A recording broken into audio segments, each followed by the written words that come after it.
EU's antitrust commissioner, Top Dog, is pushing back on the idea that regulating big tech could be bad for business in Europe. Returning to my interview with Margrethe Vestager, I asked her how the EU is positioning itself for the future.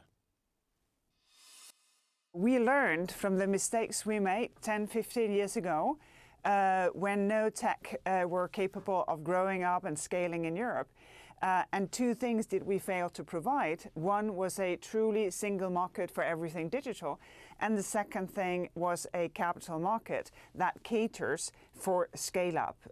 And those are problems that we're, quite advanced in solving. But if you do not have that, if you do not have market, if you do not have that capital that also comes with the competence needed to scale up, you will not see it happen. And that, of course, we have learned.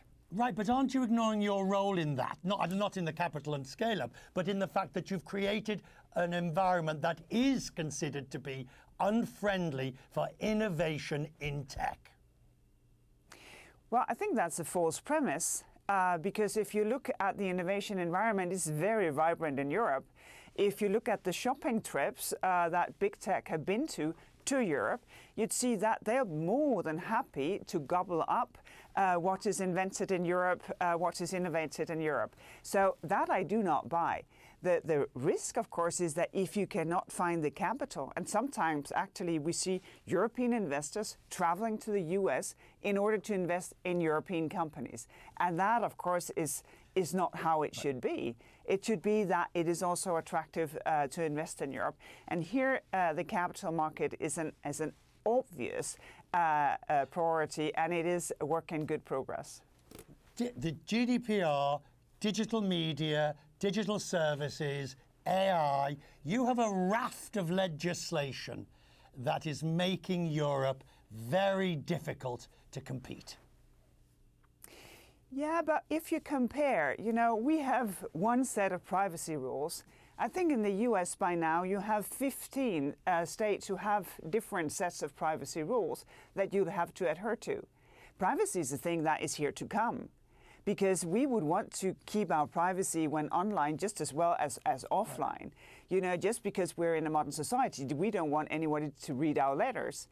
We don't want law enforcement to enter our door without due cause. So that is going to come everywhere. Because when our lives moves online, of course, so does our wish actually to have control over our privacy. And you can have one set of rules as you have in Europe, or you can have different set of rules popping up here and there, all good, all with the right purpose. But of course, that comes with a cost of compliance. The elections are coming up.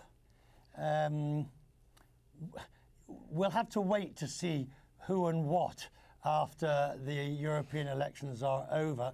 Do you still hope to be in a senior role in a commission after the elections? Which is a very long-winded way of saying, do you still want to continue? Yes, it is. But before I get there, I think it's important to realize that campaigning in Europe has not begun yet. I don't agree. I don't agree. The moment that the president of the Commission accepted the nomination of the EPP in the Parliament as being their preferred candidate if they win, campaigning began. Well, I know you have been there quite recently, but still, parliamentarians, they are finalizing the last pieces of legislation. They're going to have a very, very busy week in Strasbourg very soon in order to get it all done. And only then will they be full-time on the road to convince voters, not only about what they have done, but also what they're going to do. And the second point is to say that we have that sense of stability because we have an amazing president who has shown her capabilities, and I do hope that we will continue. For my own part, of course, the chances of me being renominated as a commissioner, they're quite slim since my party is not in government in Denmark, but remains to be seen.